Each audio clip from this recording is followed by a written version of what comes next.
Well, it looks like we're on the air. That was quick. I'm Don Wren. We're starting just a little bit late today. We're here each Friday morning, 10 a.m. for the Startup Show, sponsored by the Small Business Chamber of Commerce, Inc., a Colorado nonprofit.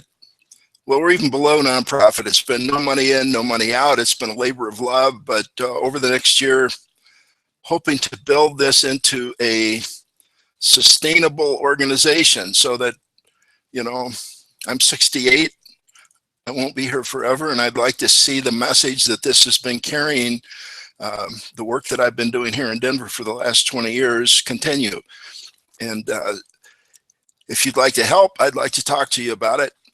Give me a call, not today, but Monday, 303-861-1447. But today we're going to talk about startup and the Small Business Chamber Startup Method. It's comprised of 4 practices: faith, imagination, thinking, and learning. And each one of these practices has a free support group attached to it. And we've got a couple of those going on this afternoon, tomorrow, on Saturday, on Monday. And we'd love to have you join us for one of the free groups that we do to support these practices. I'm a big believer in adult self-directed learning. I think most of us are natural learners. We're curious. We can find out, we can read, we can gather data, mull it over, make an informed decision. We don't necessarily have to go back and earn another bachelor's degree. Colleges and universities are so pressed for money to stay afloat. Now, this is not true of the very, very top schools. Some have an endowment that just won't stop. And you know, those are not the schools I'm talking about, but the middle, the lower thirds are struggling. And I think sometimes they forget that the purpose of going to college is to learn how to be a learner. You know, the mark that an education has been had is the ability to learn on your own, not just go back and take another class. The problem, I'm not against classes. I think if you find the right class at the right time, it's wonderful. But we're talking about a soulful method, and I'm talking about it that way for the first time in 20 years, although that's always been behind what I've talked about. This is not a Catholic approach. I'm Catholic, so that colors my thinking, but it's not just for Catholics, just for Christians, not just for people of goodwill.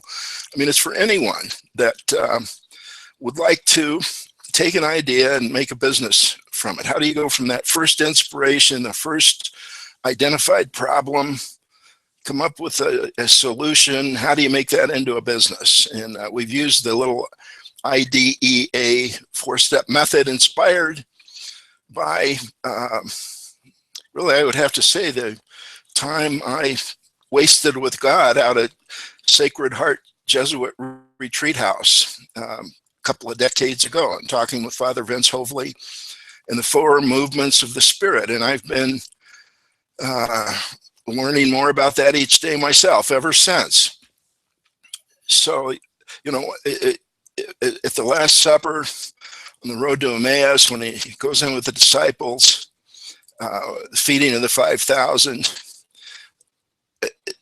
Jesus, you know, I don't know why it is, you know, anybody can talk about a Greek God, and it's just wonderful. You know, Thomas More, Curing of the Soul, is, you know, a great book. It uses Greek mythology. I think you can take Jesus's life and use it the same way, even if you're not a believer. If it's not metaphysically, if it's not a mystical experience for you, still in all, if nothing else for you, I think it was much more for a lot of us, but if it's nothing more than just a good teacher. Thomas Jefferson said he believed Christ was a great teacher, and I think he keeps teaching me lessons each day right now. But even if you just look at what's in the Bible, and these three scenes: the feeding of the 5,000, Last Supper, Road to Emmaus. He took the bread. We're taken. That's what happens. We have some sort of an inspiration. He blessed the bread. And that's what happens with us generally with an idea. We have this thought, we do this green light thinking, we chunk it up, develop alternatives in our idea, four-step business creativity model. I, inspiration or identify the target. D, develop alternatives. E is evaluate the alternatives. And he broke the bread. So taken, blessed, broken, and then gave the bread. And we're the A in idea is the action. We take what we've developed into the world. And whether it's a nonprofit and doing work for free, as I've been doing for the last 20 years, talking about these things, or if you're charging a fee, which is a much better way to go in our capitalistic economy, except in certain cases. You know, one of the reasons I've not charged fees for the small groups is reading Into Thin Air. Into Thin Air is a story of the Mount Everest climbing expedition that was such a disaster. And the writer from Outdoor Magazine that was along on the trip and then wrote it up. A couple of movies have been made about the experience, but the writer from Outdoor Magazine has said that he feels like why it was such a disaster is they made mistakes none of the people in the group would have made individually. That they were all experienced climbers, but they'd paid $35,000 to the guide to get them up to the top of Mount Everest. So when the guide said, yes, let's go, they went. And they would never have done that on their own, any of them. This is the writer from Outdoor Magazine. I think that's very, very true of you know, a lot of the things that are suggested for startup. It's usually not a group activity. There's been a whole lot about being a community, coming, sharing your ideas, you stand up if everybody likes it. The SBA is the worst offender at this. You know, tell me your idea. Why do you think it's good? Where's your market research? Where's your strategic planning? And research of Mar Bahidi has found that businesses just don't start that way. But the soulfulness is something that I really have not been talking about. And I'm going to start being just a little bit more direct with it. Now that's soulfulness and whatever, a higher power. It doesn't have to be Jesus Christ. Mine is. That's what I choose to call my higher power. You may have another name, but I believe it's really the same higher power. Pope Francis is very much more ecumenical. He's a Jesuit. The Jesuits have an approach to spirituality that is really powerful. A lot of business techniques, and visioning, strategic planning, and so forth come from the Jesuits. Ignatian spirituality. Ignatius of Loyola was a soldier who was injured, had a spiritual experience. He developed a way to share those experiences through the spiritual exercises. And it's really powerful. And Ignatius wanted his techniques shared as widely and as broadly as possible. It's not like you have to be initiated into a secret society. And then, I mean, it's just sometimes the best way to keep a secret is just to keep it right out in plain view. So if you Google Ignatian spiritual exercises, all kinds of good stuff come up. And you may have other practices that you use that you like better, but definitely spirituality is part of the startup process for nearly every entrepreneur I talk with. And I think that's why large corporations have never been good at starting new things, because there is a corporate discipline that is required for the fiduciary responsibility they have to the stockholders that really doesn't allow the freedom that's necessary to start something new. Years ago, Tom Peters and his co-author wrote about thriving on chaos, and they talked about skunk works, where you get aside, you kind of do it secretly on a limited basis. That makes sense, and a lot of things have come out of corporations that way. But what, for instance, Google is doing right now, yeah, I mean, I'm using Google right now, but I want them to stay focused on what they do best. This kind of thing, the search, these tools they've developed, and to my way of thinking, I think we have some mass hysteria going on with this idea of driverless cars. I don't know how much trouble you have with your computer. I have a lot.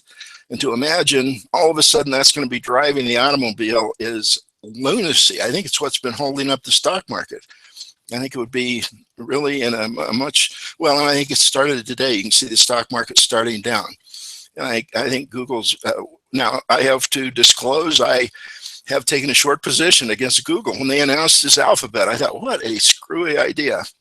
And they structured following Warren Buffett. I mean, Warren Buffett's, the way he approaches business is entirely different. He looks for the business that has been built. It's a healthy organization, but Google's going to, on paper, try to make themselves look like that. I don't think so. And I haven't heard Warren Buffett speak out. I would like to hear his views on this, and it's very possible I'm wrong. I mean, but we'll see.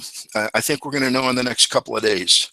But I do know this, is that a startup is a vastly different animal than operating a business on an ongoing basis.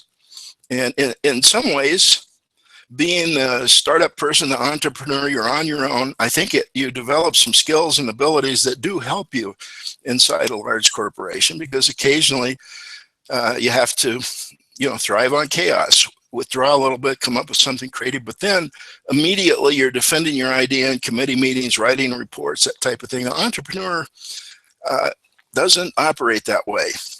The best expression of this, outside my own little book, it's on Amazon, Google, Daring Mighty Things. John Wren, comes up. It's 99 cents in the Kindle edition. If you buy it and don't like it, I'll give you $1 back. But it's my take on this, and I need to revise it. I'm slowly doing that. I'd like some stories to go in the back. All kinds of people have told me their startup story, and I'm trying to collect some of them for the fully revised edition. And I may just write a brand new book, because I've learned a lot over the last 20 years about startup. But still, the 4 phases that I talk about: deciding to be an entrepreneur, preparing, startup, getting the first sale, and then growing the business by hiring an assistant too. One of the best training positions is if you get the job as assistant to a entrepreneurial business owner is ideal. And you take work off the table, similar to an aide-de-camp in the military, a young lieutenant with a general. Young lieutenant's not second in command, but he's not a secretary, but he attends meetings, takes on projects that the general would be doing himself at the general's close direction, and it's a terrific training position. And after a few months in that job, maybe 6 months, maybe a year, maybe 2 years, the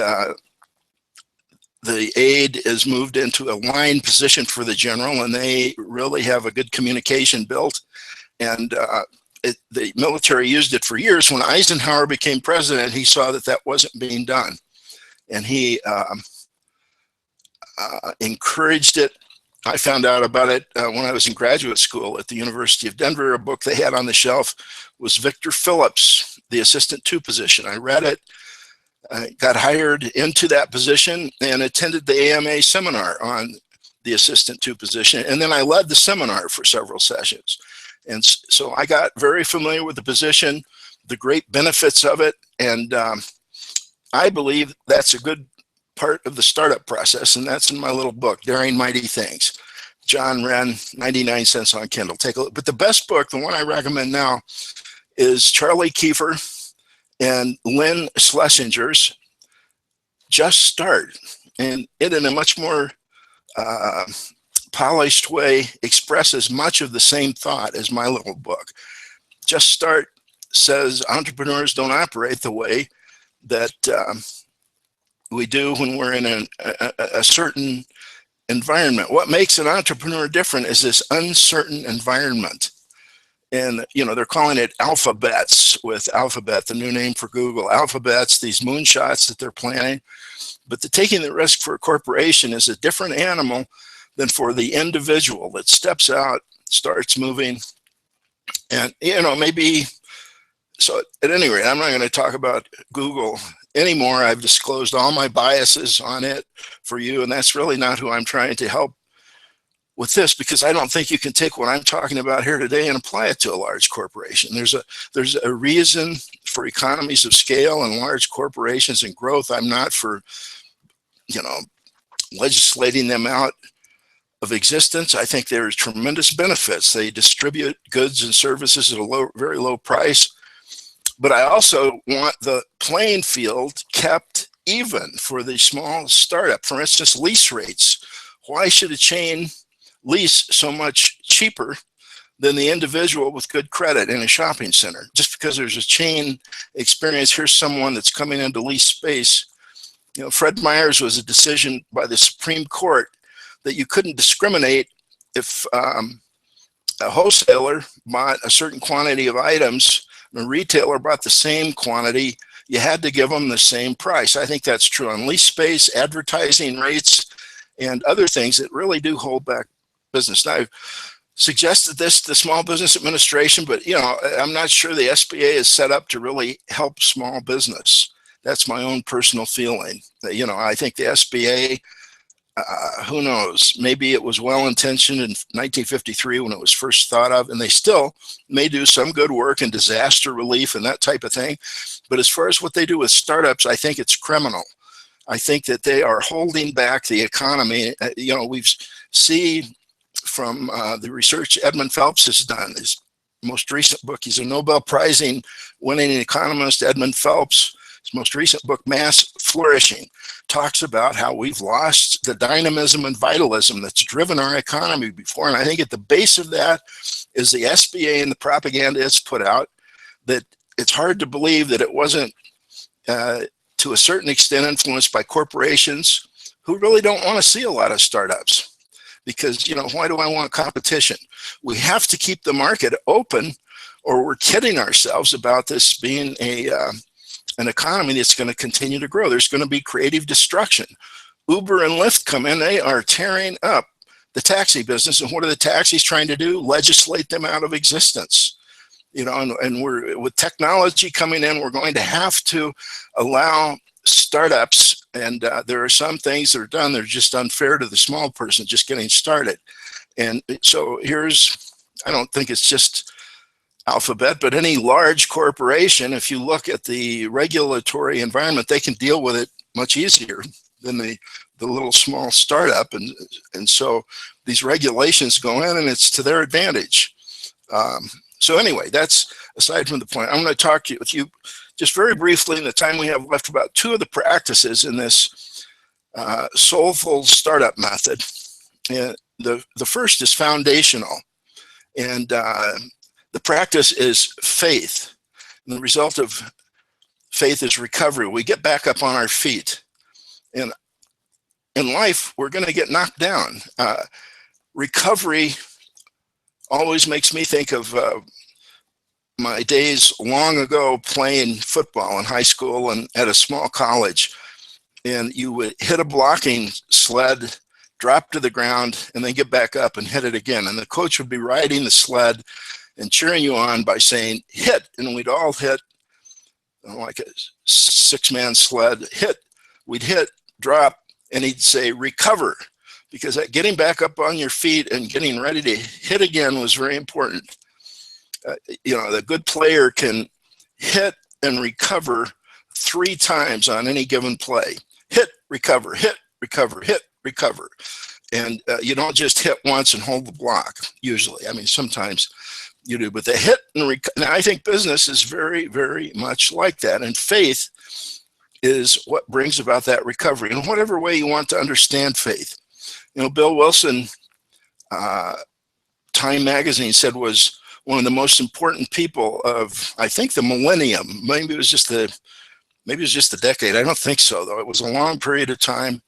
And the reason was he was a social engineer, they said, that was able to have people sit down at a table and talk about faith in a way that they didn't fight, because they just shared their own experience. And the 12 steps is a very powerful tool for recovery from really, really big problems, alcoholism, drug addiction, overeating, gambling, they all have a 12-step program. Now, as I understand it, there's over 150 12-step programs, cigarette smoking, on and on. And they use this 12 steps, and in the first step, we admit we're down on the ground and we need to get up again. You know, there's a first step, a second step. We think there's some help. We ask for that help. We look at ourselves. We admit our problems. We restore our life and then live with that. That's the recovery. And that brings about faith in whatever way you want to understand it. And I think that is a necessary condition for the person that's starting a new business. I just talked to a man. He was practically out of money. Faith kept him going. He finally got a sale and the business took off. He made 15 sales of $500,000 each his first year in business.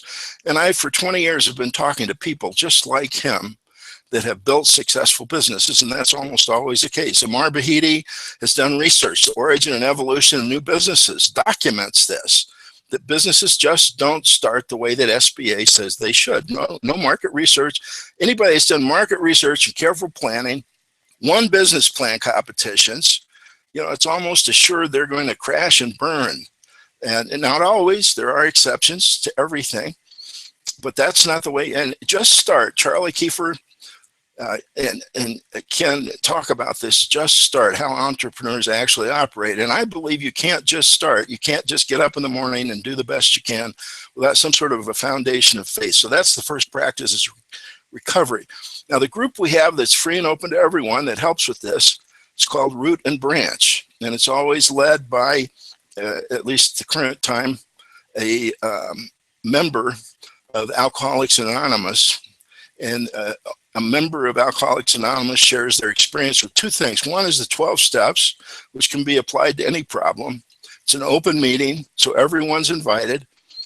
But the 12 steps, and then they also share about meditation. The 11th step is about prayer and meditation.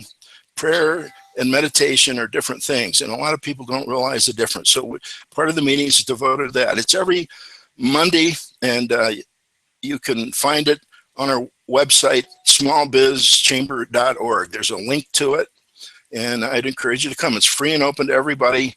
We just ask that you share your experience with the others. We address particular problems, and then our experience with using 12-step solutions, and our experience with meditation, and then we actually do some meditation in the meeting. It's 4:30 each Monday afternoon.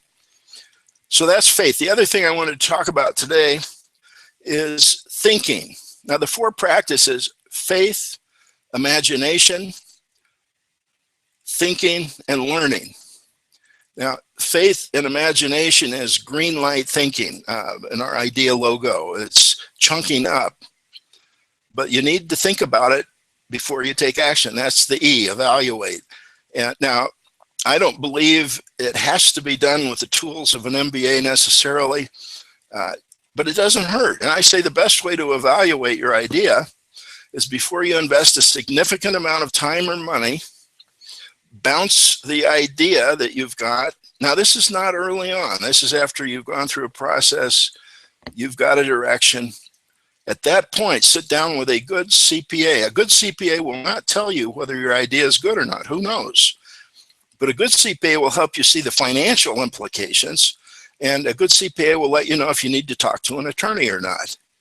And sometimes you can get away without seeing an attorney right away. Eventually, you'll see an attorney, but it can be very discouraging to see them too early. If you go to a lawyer, you will always need legal advice. They always see something. But a good CPA is trained to be able to tell, is this really essential that you talk to an attorney before you make your first sale? So thinking is this winnowing out process. And in our society, we get very little practice thinking, unfortunately. You know, it's mostly type 1 and type 2 conversations. And the terminology of a new book that I really recommend, I've got things posted on our Small Business Chamber Facebook page about this, links.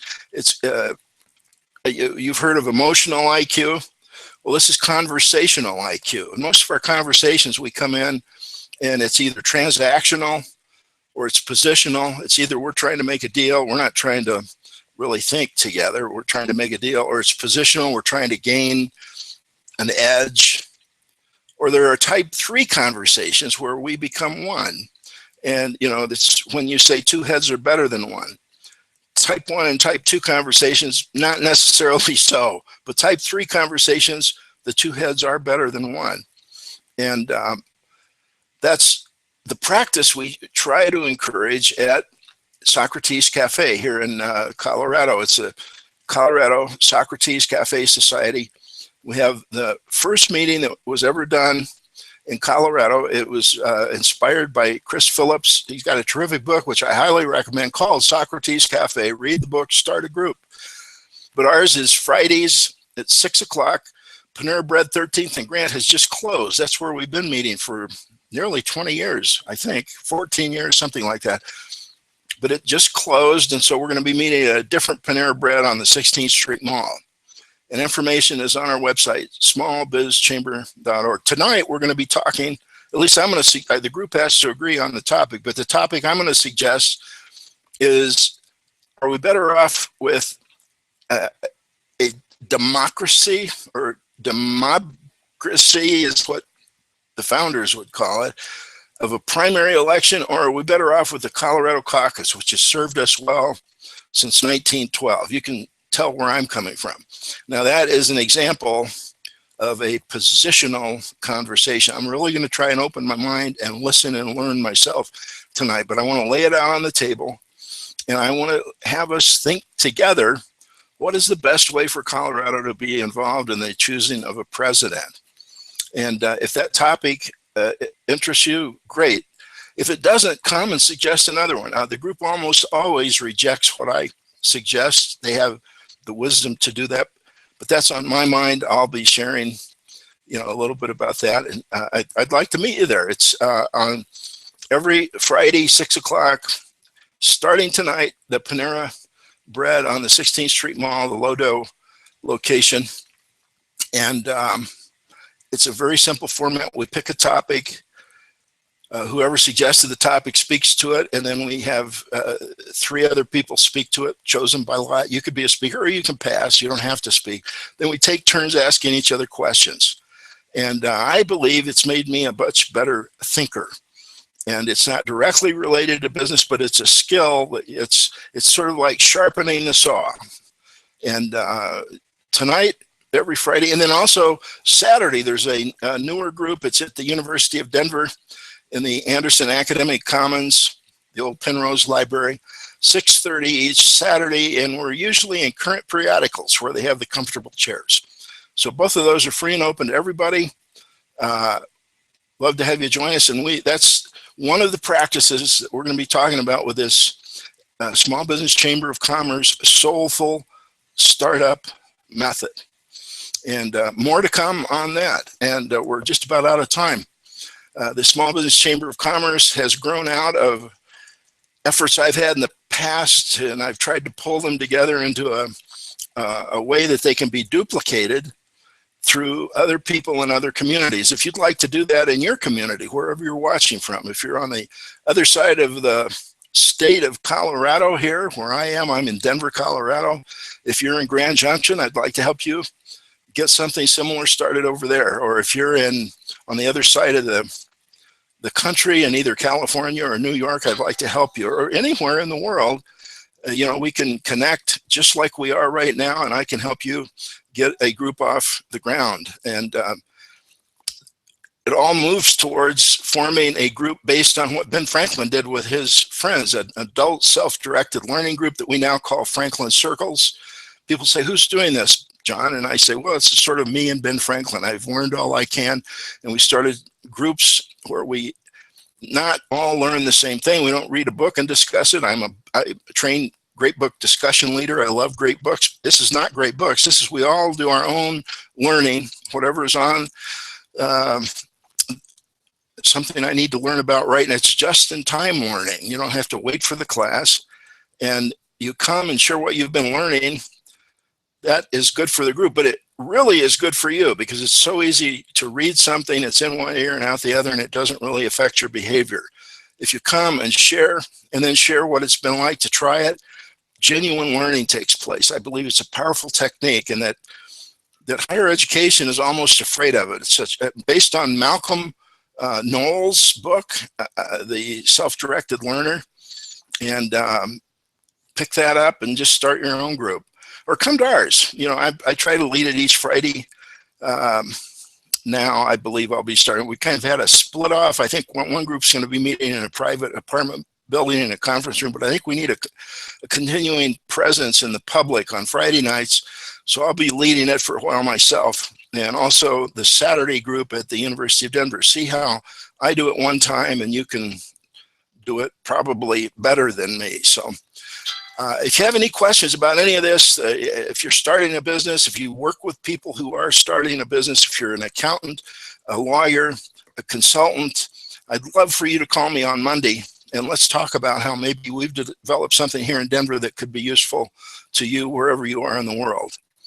You know, Edmund Phelps has documented that we're in this sharp decline of startup. You know, we pretend we're creative with a, you know, new app or a game on a cell phone, but we need much more than that. It used to be everybody would be driving to work thinking of a better way to do their job. And this corporatism is killing us. We need to get back to a more vigorous approach to startup. And that's what I've been trying to pull together, and that we're going to be working on over this next year to try to help spread to other cities. 5280 magazine has said that we've infused Denver with an entrepreneurial spirit. I don't think we can take all the credit. Denver clearly has an entrepreneurial spirit, and there are clearly forces out there that, you know, are driven with the SBA approach that I think are holding things back. So I think we've had some influence, and 5280 magazine agrees. But the best way to tell is to come and experience it yourself. Come into Denver, stay with us a week, go to these meetings.